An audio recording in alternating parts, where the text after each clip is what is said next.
ಈ ವಾರ ಚಿತ್ರದ ರಿವ್ಯೂ ಬಗ್ಗೆ ಹೇಳಬೇಕು ಅಂತ ನಾನೇನೋ ಬಂದಾಯ್ತು. ನಾರ್ಮಲಿ ಕರೆಕ್ಟ್ ಟೈಮ್ಗೆ ಈ ನಡುವೆ ಬರ್ತಾ ಇದ್ದ ದೆವ್ವ, ಆದ್ರೆ ಇವತ್ತು ಯಾಕೋ ಇನ್ನೂ ಬಂದಿಲ್ಲಲ್ಲ. ಮತ್ತದೇ ಹಳೆ ಚಾಳಿನ ಶುರು ಮಾಡ್ಕೊಂಡ.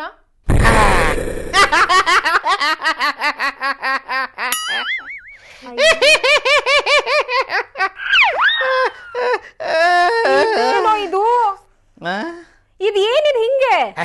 ಅಯ್ಯೋ ದೇವಿ, ನಾನೇನು ಹಿಂಗೆ ಇಡೀ ಕರ್ನಾಟಕನೇ ಹಿಂಗೆ ನಿನಗೆ ಗೊತ್ತಿಲ್ವಾ? ನಮ್ಮ ಉಪೇಂದ್ರ ಅವರೇ ತಲೆ ಕೆಳಕಾಗಿ ನಿಂತ್ಕೊಂಡ್ಮೇಲೆ ಇನ್ನು ನಾವು ಯಾವ ಲೆಕ್ಕ ದೇವಿ? ಈ ಕಡೆಯಿಂದ ನೀವು ತುಂಬ ಚೆನ್ನಾಗಿ ಕಾಣಿಸ್ತಿದ್ದೀವಿ, ನೀನು ಕೂಡ ಸೂಪರಾಗಿ ಕಾಣಿಸ್ತಾ ಇದೆಯಾ. ನಾನು ಇಡೀ ಪ್ರೋಗ್ರಾಮ್ ಹಿಂಗೆ ನಿಂತ್ಕೊಂಡು ಪ್ರೋಗ್ರಾಮ್ ಮಾಡ್ತೀನಿ. ಹಿಂಗೆ ಇರ್ತೀಯ ಇಡೀ ಪ್ರೋಗ್ರಾಮ್ ತಲೆ ಕೆಳಗಾಗಿ? ಯಾಕೆ ಈ ತರ ಅಂತ? ಯಾಕೆ ಈ ಥರ ಅಂತಂದ್ರೆ ಮತ್ತೆ ಇನ್ನೇನು ದೇವಿ, ಉಪೇಂದ್ರ ಅವರು ಹೋದ ವಾರ ಅವ್ರ ಪಿಕ್ಚರ್ನ ರಿಲೀಸ್ ಮಾಡಿಸಿ ಕತೆ ಏನು ಅಂತ ಯಾರಿಗೂ ಗೊತ್ತಾಗ್ದೇನೆ ಜನ ಎಲ್ಲ ಅವ್ರ ಥರನೇ ಉಲ್ಟಾ ನಿಂತ್ಕೊಂಡು ಕತೆ ಬಗ್ಗೆ ಯೋಚನೆ ಮಾಡ್ತಾವ್ರಂತೆ. ಆದರೂ ಕತೆ ಅವ್ರಿಗೆ ಅರ್ಥ ಆಗ್ತಿಲ್ವಂತೆ. ಅದಕ್ಕೆ ಇಡೀ ಕರ್ನಾಟಕನೇ ಹಿಂಗೆ ನಿಂತಿರ್ಬೇಕಾದ್ರೆ ನಾನು ಹಿಂಗೆ ನಿಂತ್ಕೊಳ್ಳೋಣ ಅವ್ರ ಮುಂದೆ ಅಂತ. ಇನ್ನ ಎಷ್ಟು ದಿನ ಹಿಂಗೆ? ಲಾಸ್ಟ್ ವೀಕ್ ತಾನೇ ಈ ಚಿತ್ರದ ಬಗ್ಗೆ ಮಾತಾಡಿದ್ವಿ ತಾನೆ?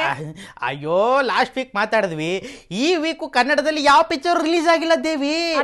ಅದಕ್ಕೇನೆ ಇಂಡಸ್ಟ್ರಿಗೆ ನಮ್ಮ ಉಪೇಂದ್ರ ಅವರು ಉಪ್ಪಿಟ್ಟನ್ನ ತಿನ್ಸಿದ್ದಾರೆ. ಯಾವ ಉಪ್ಪಿಟ್ಟು? ತಿನ್ನ ಉಪ್ಪಿಟ್ಟಲ್ಲಮ್ಮ, ಉಪ್ಪಿಟ್ಟು ಅಂತಂದ್ರೆ ನಮ್ಮ ಉಪ್ಪಿಟ್ಟು ಪಿಕ್ಚರ್ನ ಇಡೀ ಕನ್ನಡ ಇಂಡಸ್ಟ್ರಿಗೆ ತೋರಿಸಿದ್ದಾರೆ. ಹಂಗ ಅಂತ ಸುಮ್ಮನೆ ಕೇಳೋದಲ್ಲ, ಕಣ್ಣಾರೆ ಚೂಡು, ಅಕ್ಕಡ ಚೂಡು.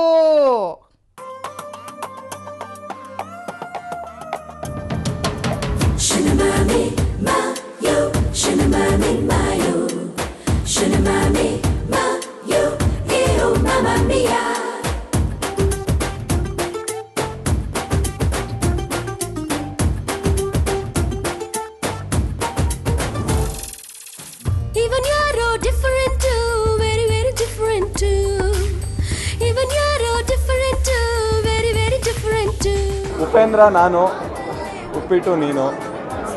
ನಾನು ಚೆನ್ನಾಗಿತ್ತು, ನೀನು ಚೆನ್ನಾಗಿದೆ. ನಾನು ನೀನುಗಳ ಮಧ್ಯದಲ್ಲಿ ನಾನು ಚೆನ್ನಾಗಿದ್ದೀನಿ. ನೀವು ನೋಡಿದ್ರೆ ನೀವು ಚೆನ್ನಾಗಿತ್ತು. ತುಂಬ ಒಳ್ಳೆ ಸಿನಿಮಾ ನೋಡಿ ಕರೆಕ್ಟಾಗಿ ಅರ್ಥ ಮಾಡಿಕೊಂಡ್ರೆ ಪಾಸ್ಟು ಫ್ಯೂಚರ್ ಎಲ್ಲ ಬಿಟ್ಟು ಪ್ರೆಸೆಂಟಲ್ಲಿ ನೀನು ಬದುಕಬೇಕು ಅಂತಂದರೆ ನೀನಾಗಿರಬೇಕು. ನನ್ನ ಪ್ರಕಾರದಲ್ಲಿ 3 ರೀತಿ ಚಿತ್ರ ಇದೆ. ಒಂದು ಭಿನ್ನವಾದ ಚಿತ್ರ, ಎಂಟರ್ಟೈನ್ಮೆಂಟ್ ಇರಲ್ಲ. ಇನ್ನೊಂದು ಭಿನ್ನವಾದ ಚಿತ್ರ, ಎಂಟರ್ಟೈನ್ಮೆಂಟ್ ಇರುತ್ತೆ. ಇನ್ನೊಂದು ಭಿನ್ನ ಅಲ್ಲ, ಬರೀ ಎಂಟರ್ಟೈನ್ಮೆಂಟ್. ಇದು ಭಿನ್ನವಾದ ಚಿತ್ರ, ಎಂಟರ್ಟೈನ್ಮೆಂಟ್ ಜೊತೆಗಿದೆ. ಇಂಥ ಚಿತ್ರಗಳನ್ನು ಮಾಡೋದು ಸ್ವಲ್ಪ ಕಷ್ಟ ಇದೆ. ಆ ಕಷ್ಟನ ನನ್ನ ಶಿಕ್ಷೆ ಉಪೇಂದ್ರ ಚೆನ್ನಾಗಿ ನಿಭಾಯಿಸಿದ್ದಾನೆ ಅಂತ ನನಗೆ ಅನಿಸ್ತಾ ಇದೆ. ಇದನ್ನು ಕೆಲವರಿಗೆ ಒಂದು ಸರ್ತಿ ನೋಡಿದ್ರೆ ಅರ್ಥ ಆಗದೆ ಇರ್ಬೋದು, ಇನ್ನೊಂದು ಸರ್ತಿ ನೋಡಲೇಬೇಕು. ಈ ಹಾರ್ಟ್ ನಿಂತೋದ್ರೆ ಏನು ಮಾಡ್ತಾರೆ? ಪಂಪ್ ಮಾಡ್ತಾರೆ. ತಲೆ ಕೆಟ್ಟೋದ್ರೆ ನಿಮಾನ್ಸಲ್ಲಿ ಏನು ಮಾಡ್ತಾರೆ? ಕರೆಂಟ್ ಕೊಡ್ತಾರೆ. ಅದೇ ಥರ ಉಪೇಂದ್ರ ಅವ್ರ ಸಿನಿಮಾ ವರ್ಷಕ್ಕೆ ಒಂದೊಂದು ಬರ್ತಾ ಇರಬೇಕು. ಯಾಕಂದರೆ ಜನರ ತಲೆ ಯಾವಾಗ ವರ್ಕ್ ಮಾಡಲ್ಲ, ಈ ಕಂಪ್ಯೂಟರ್ನ ಯಾವಾಗ ಕೆಲಸ ಮಾಡಲ್ಲ, ರಿಫ್ರೆಶ್ ಮಾಡ್ತೀವಿ. ಆ ಥರ ಉಪೇಂದ್ರ ಅವ್ರ ಸಿನಿಮಾ ಬ್ರೈನ್ ರಿಫ್ರೆಶ್ ಆಗಿ ಹೊಸ್ದಾಗಿ ಏನಾದ್ರು ಹುಡುಕಿ ಏನಾದರೂ ಹೊಸ್ದಾಗಿ ಮಾಡು ಅಂದರೆ ಉಪೇಂದ್ರ ಅವ್ರ ಸಿನಿಮಾ, ಉಪೇಂದ್ರ ಅವ್ರ ಡೈರೆಕ್ಷನ್ ಒಂದೊಂದು ವರ್ಷಕ್ಕೆ ಒಂದೊಂದು ಬರ್ತಾನೆ ಇರಬೇಕು. ಹಿಂಗಿರ್ಬೋದಲ್ಲ ನಮ್ಮ ಜೀವನ ಅಂತ ಅರ್ಥ ಮಾಡ್ಕೊಳ್ಳೋಕ್ಕೆ ಉಪ್ಪಿಟ್ಟು ಸಿನಿಮಾ ಎಲ್ಲರೂ ನೋಡಲೇಬೇಕು. ಇದು typical Upendra style of film. ಯಾಕಂದರೆ ಉಪೇಂದ್ರ ಪ್ರತಿಯೊಂದು ಸಿನಿಮಾದಲ್ಲಿ ಫ್ರಮ್ ಶಿಂದ ಹಿಡಿದು before Jaggesh film, every film has got a different flavour. ಒಂದು ಕಾಮಿಡಿ, ಒಂದು ನಾರ್ಮಲ್ ಸೈಕಾಲಜಿ, ಹ್ಯೂಮನ್ ಸೈಕಾಲಜಿನ ಹುಡ್ಕೊಂಡೋಗಿ ಮಾಡ್ತಾರೆ. Because I believe in psychology. ಯಾಕಂದರೆ ನಾನು ಯಾವತ್ತೂ ಹಿಂದಿನ ಯೋಚನೆ ಮಾಡತ್ರ ಇದ್ಕೊಂಡು ಅದನ್ನು ನಾನು I just leave it off. I don't think. ಯಾಕಂದರೆ ನಾಳೆ ಏನಾಗುತ್ತೆ ಅನ್ನೋದು ನಾನು ಯೋಚನೆ ಮಾಡೋದಿಲ್ಲ. ಪ್ರೆಸೆಂಟ್ ಇವಾಗ ಏನು ಅನಿಸುತ್ತೆ ನನಗೆ ಅದನ್ನೇ ನಾನು ಬಿಲೀವ್ ಮಾಡೋದು. Almost basically is thought in that way. ಆಮೇಲೆ ಪ್ರತಿಯೊಂದು ಸಿನಿಮಾ ಮಾಡಬೇಕಾದ್ರೆ ಒಂದು ವೇರಿಯೇಷನ್ ಕೊಡ್ತಾರೆ. ಓಕೆ, ಅವ್ರದ್ದೇ ಆದ ಒಂದು ಶೈಲಿ ಇದೆ. ಯಾಕೆ ಪ್ರತಿಯೊಂದು ಸಿನಿಮಾದಲ್ಲೂ ಒಂದು ಮೇಕರ್ಗೆ ಅವ್ರದ್ದೇ ಆದ ಒಂದು ಇಮ್ಯಾಜಿನೇಷನ್ಸ್ ಇರುತ್ತೆ.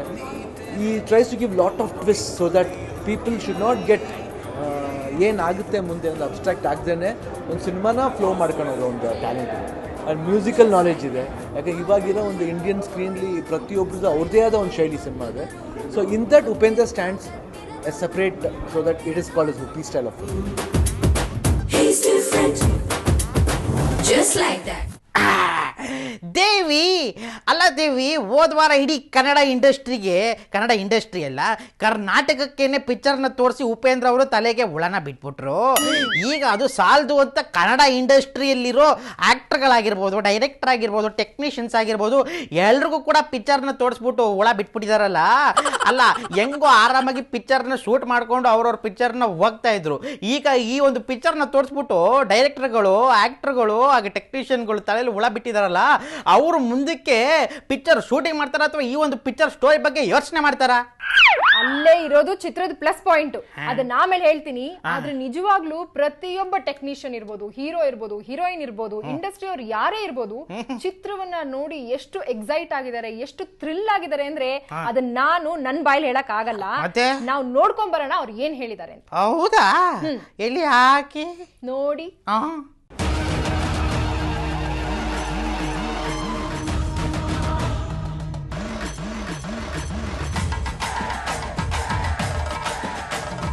ಸಿನಿಮಾ ಹೆಂಗೆ ಅಂದರೆ ಇದು ಅವ್ರವ್ರ ಪರ್ಸ್ಪೆಕ್ಟಿವ್ ಇದೆ, ಅವ್ರವ್ರ ಭಾವಕ್ಕೆ ಅವ್ರವ್ರ ಭಕ್ತಿ ಅಂತಾರಲ್ಲ ಆ ಥರ ಉಪ್ಪಿ ಸರ್ ಮಾಡಿರೋದು ಪಾಸ್ಟು, ಫ್ಯೂಚರು, ಪ್ರೆಸೆಂಟು. ಸೊ ಪ್ರೆಸೆಂಟಲ್ಲಿ ಬದುಕಿದ್ರೆ ಎಲ್ಲವೂ ಚೆನ್ನಾಗಿರುತ್ತೆ. ಅಸಂಪ್ಷನ್ಸಲ್ಲಿ ಬದುಕಬಾರ್ದು, ಕನಸಿರ್ಬೇಕು ಬಟ್ ಕನಸಲ್ಲೇ ಬದುಕಬಾರ್ದು ಅಂತ ಹೇಳಿದ್ದಾರೆ. ಐ ಥಿಂಕ್ ನಾವು ಪ್ರೆಸೆಂಟಲ್ಲಿ ಬದುಕಿದಷ್ಟು ತುಂಬ ಚೆನ್ನಾಗಿರುತ್ತೆ. ಪ್ರೆಸೆಂಟಲ್ಲಿ ಕನ್ನಡ ಇಂಡಸ್ಟ್ರಿ ಚೆನ್ನಾಗಿದೆ, ಸಿನಿಮಾನು ಚೆನ್ನಾಗಿದೆ. ಹೊಸ ಥರದ ಎಕ್ಸ್ಪೆರಿಮೆಂಟ್ ಇದು. ಎಕ್ಸ್ಪೆರಿಮೆಂಟ್ ಅಂತಂದರೆ ಎಂಟರ್ಟೈನ್ಮೆಂಟ್ ಜೊತೆಯಲ್ಲಿ ಒಂದು ಎಕ್ಸ್ಪೆರಿಮೆಂಟ್ ಮಾಡೋದಿದೆಯಲ್ಲ, ಸೊ ಇಟ್ ಇಸ್ ಉಪ್ಪಿ ಸರ್ಗೆ ಮಾತ್ರ ಅದು ಸಾಧ್ಯ ಆಗುತ್ತೆ ಅಂತ ನಮ್ಮ ಒಳಗಡೆ ಜರ್ನಿ ಮಾಡುವಂಥ ಒಂದು ಸಿನಿಮಾ ಇದು. ನಮ್ಮನ್ನು ನಾವು ತಿಳ್ಕೊಳ್ಳೋವಂಥ ಒಂದು ಜರ್ನಿ ಇದು. ಸೊ ಪ್ರೆಸೆಂಟಲ್ಲಿ ಬದುಕಬೇಕು, ಸೊ ಫ್ಯೂಚರ್ ಅನ್ನೋವಂಥದ್ದು ಮತ್ತು ಪಾಸ್ಟ್ ಅನ್ನೋವಂಥದ್ದು ನಮ್ಮನ್ನು ತಿಂದು ಹಾಕ್ತವೆ ಅಂತ ಅನ್ನೋವಂಥದ್ದನ್ನು ಕೇಳಿದ್ದೀವಿ. ಬಟ್ ಅದನ್ನು ವ್ಯಕ್ತಿಗತವಾಗಿ ನಾವು ಪಾಲಿಸಿದ್ರೆ ಹೇಗಿರುತ್ತೆ ಅಂತ ಅನ್ನೋದೇ ಸಿನಿಮಾ. ಇಲ್ಲ, ಒಬ್ಬ ಪ್ರೇಕ್ಷಕನಾಗಿ ನಾನು ಉಪ್ಪಿಟ್ಟು ನೋಡಿದಾಗ ಇನ್ಫ್ಯಾಕ್ಟ್ ಒಂದು ಜೆ ಕೃಷ್ಣಮೂರ್ತಿ ಅವರ ಒಂದು ಚಿಂತನೆಗಳನ್ನ ಒಂದು ಕಮರ್ಷಿಯಲ್ ರೀತಿಯಲ್ಲಿ ಹೇಳಿರೋದು ಉಪೇಂದ್ರ ಅವರು. ಅದನ್ನು ತುಂಬ ಕಷ್ಟ ಹೇಳೋದು. ಒಂದು ಜಿಡ್ಡು ಕೃಷ್ಣಮೂರ್ತಿ ಅವರ ಒಂದು ಚಿಂತನೆಗಳನ್ನ ಒಂದು ಕಮರ್ಷಿಯಲ್ ರೀತಿಯಲ್ಲಿ ಒಂದು ಸಿನಿಮಾನಲ್ಲಿ ಹೇಳೋದಿದೆಯಲ್ಲ, ಅದು ತುಂಬ ಚಾಲೆಂಜಿಂಗು. ಅದನ್ನು ತುಂಬ ಅದ್ಭುತವಾಗಿ ತುಂಬ ಚೆನ್ನಾಗಿ ಹೇಳಿದ್ದಾರೆ. ಆಮೇಲೆ ಇನ್ನೂ ಪ್ರೇಕ್ಷಕನಾಗಿ ನಾನೊಬ್ಬ ನಿರ್ದೇಶಕನಾಗಲ್ಲ, ಪ್ರೇಕ್ಷಕನಾಗಿ ನೋಡಿದಾಗ ಏನನ್ಸುತ್ತೆ ಅಂದರೆ ಕ್ಲೈಮ್ಯಾಕ್ಸ್ ನೋಡಿದಾದ್ಮೇಲೆ ಅವರ ಒಂದು ಕಮರ್ಷಿಯಲ್ ಸೆನ್ಸ್ ವಿತ್ ಈ ಥರ ಒಂದು ಇಂಟೆಲೆಕ್ಚುಯಲ್ ಮೈಂಡ್ ಇನ್ನೊಂದ್ಸತಿ ನೋಡಬೇಕು ಅನ್ಸುತ್ತೆ ಯಾವುದೇ ಪ್ರೇಕ್ಷಕನಿಗೆ. ತುಂಬ ಕ್ಲಿಯರ್. ಇಷ್ಟು ಡೀಪ್ ಆದ ಒಂದು ಸಬ್ಜೆಕ್ಟ್. ನಮ್ಮೆಲ್ಲ ಡೈರೆಕ್ಟರ್ಸ್ ಪ್ರಾಬ್ಲಮ್ ಏನಾಗುತ್ತೆ ಅಂದರೆ ನಮ್ಮ ತಲೆಯಲ್ಲಿ ಒಂದು ಐಡಿಯಾ ಇರುತ್ತೆ, ಆ ಐಡಿಯಾನ ರೆಕ್ಟಾಂಗಲ್ ಫ್ರೇಮಲ್ಲಿ ತರೋದಿದೆಯಲ್ಲ, ಅದು ಭಾಳ ಕಷ್ಟದ ವಿಷಯ. ಅದು ಇಂಥ ಒಂದು ಡೀಪ್ ಫಿಲಾಸಫಿನ ಅದನ್ನು ಹೊರಡೆ ತರೋದು ಅಂಡ್ ಅವ್ರು ಯೋಚನೆ ಮಾಡೋ ರೀತಿ ಎಲ್ಲ ನೋಡಿ ಭಾಳ ಆಶ್ಚರ್ಯ ಆಯ್ತು ನನಗೆ. ತುಂಬ ವಿಭಿನ್ನವಾದ ಅನುಭವ ಆಗಿದೆ. ಆ್ಯಂಡ್ ಒಂದು ತುಂಬ ಡೀಪ್ ಥಾಟನ್ನು ಉಪೇಂದ್ರ ಅವರು ಅವ್ರದ್ದೇ ಆದ ಶೈಲಿಯಲ್ಲಿ ಹೇಳಿದ್ದಾರೆ. Gurukiran music is a big highlight. ಅವರು ಸಾಂಗ್ಸ್ ಆಗಲಿ, ಮ್ಯೂಸಿಕ್ ಆಗಲಿ, ಮತ್ತು ಉಪೇಂದ್ರ ಯಾರು ತೋರಿಸಿದ್ದಾರೆ. All the best Uppi and gang. ಒಂದು ಹಾಡಲ್ಲಿ ಎಲ್ಲ ಹೇಳಿದ್ದಾರೆ, ಬೇಕು ಬೇಕು ಬೇಕು ಅನ್ನೋ ಬೇಕು ಪನಿ ನಾನು, ಸಾಕು ಸಾಕು ಸಾಕು ಅನ್ನೋ ಆ ನೀನು ಅನ್ನೋನು ಅನ್ನೋ ಒಂದು 2 ಲೈನಲ್ಲಿ ಎಲ್ಲ ಹೇಳಿದ್ದಾರೆ. ಅದು ಇಡೀ ಚಿತ್ರದಲ್ಲಿ ವಿವರಿಸಿ ಹೇಳಿದ್ದಾರೆ. ಆಮೇಲೆ ನನಗೆ ತುಂಬ ಇಷ್ಟವಾಗಿದ್ದು ಈ ಹಾಡು, ಇದರ background music, through out background music Gurukiran ತುಂಬ ಚೆನ್ನಾಗಿ ಮಾಡಿದ್ದಾರೆ. ಇದನ್ನು ಮಾಡೋದು ಬೇರೆ ಯಾರಿಂದಲೂ ಸಾಧ್ಯ ಇಲ್ಲ, ಅದು ಉಪ್ಪಿಯಿಂದ ಮಾತ್ರ ಸಾಧ್ಯ. ಅದನ್ನು ಅವರು ಸಮರ್ಥವಾಗಿ ಮಾಡಿದ್ದಾರೆ. ನೋಡಿ, ಕಣ್ಮುಂದೆ ಉಪ್ಪಿಟ್ಟಿಟ್ಕೊಂಡು ನಾಳೆ ಒಬ್ಬಟ್ಟು ಸಿಗುತ್ತಾ ಅಂತ ಯೋಚನೆ ಮಾಡ್ತಾರಲ್ಲ, ಅವ್ರ ಲೈಫ್ ಎಲ್ಲ ಎಡವಟ್ಟೆ. ಉಪ್ಪಿಟ್ಟು ಎಂಜಾಯ್ ಮಾಡಿ.